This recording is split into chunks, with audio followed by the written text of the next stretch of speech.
These scenes are of my great-grandparents, J.H. and Meta Tanck's 50th wedding anniversary. They were married on February 24, 1889, in Wilton, Iowa. To mark 50 years of that date, which was a Friday, they had an open house attended by about 200 family and friends at their home in Renwick. But these scenes are at the Tanck farm 1/2 mile to the southeast. The newspaper reported there was a dinner for immediate family and out-of-town relatives there on Sunday the 26th, which it said marked 50 years to the day the couple moved on to this farm. So the honeymoon, if they had one, was one day. At this time, it was their son Calla's home, and later their grandson Norman Pier's. The paper said 28 were present, but it wasn't clear if it included J.H. and Meta. So far, 28 people have been identified. Okay, that's Grandma Tanck and Grandpa Tanck. That might be Dora Lindorfer, who was Anna Block's sister. Here's Grandpa Tanck. I don't know who the middleman is. That's Grandma Tanck. Ken Block identified the man in the middle as Reverend Reentz, the Lutheran minister in Renwick at this time. J.H. and Meta Tanck were founding members in the 1890s.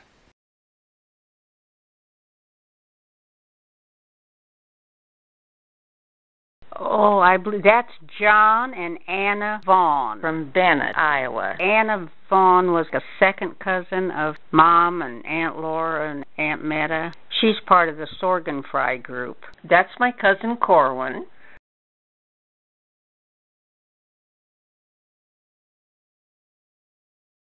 Grandpa Tanck.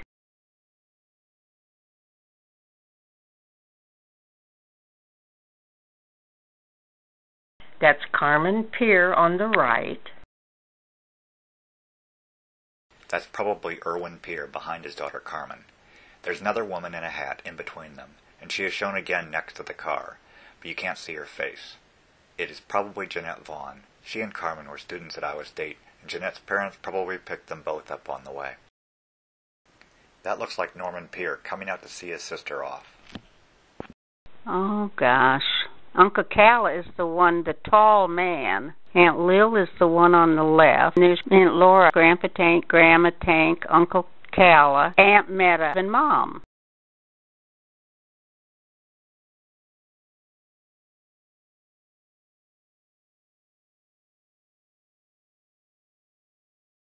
Uncle Irwin. And that's my Aunt Laura. That's my cousin Jim Foster, and he is the son of my Aunt Meta and Uncle Henry. I think that must be Jim and me. I love what Uncle Bob captured here, and the looks in my mom's and her cousin Jim's faces. I feel he captured some of their personalities which stayed with them as adults.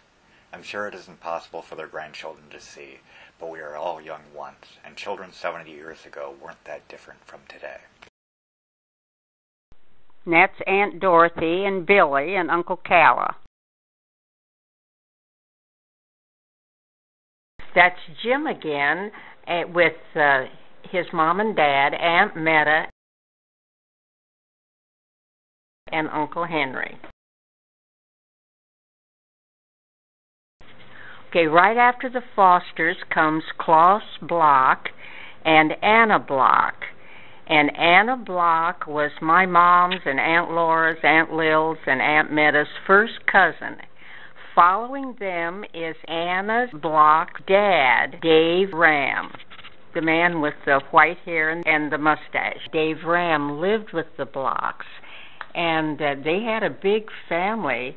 I think it was 8 children.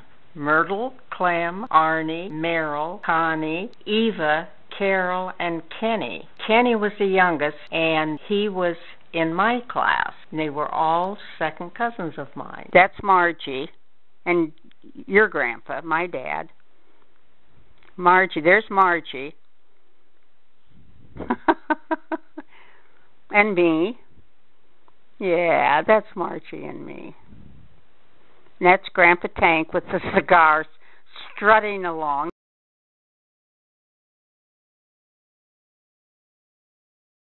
That's Norman and Irene.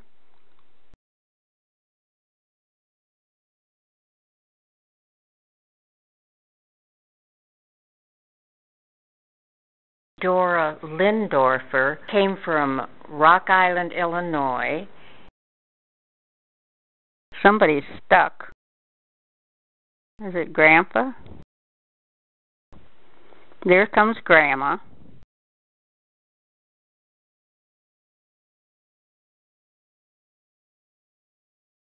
Aunt Lil and Uncle Bob. Those independent Tanck girls didn't want any help. To me, it looks like Uncle Bob gave the camera to someone and then pushed Aunt Lil to walk out with them to film them both together. It may be the only time they were together on video, as one of them usually had the camera. But my take is she wasn't ready, and she was rushing to get it over with so she could get back inside and finish what she was doing. Then Uncle Bob scurries behind the tree. Maybe he planned to cut this part out, but I found it too interesting to do so.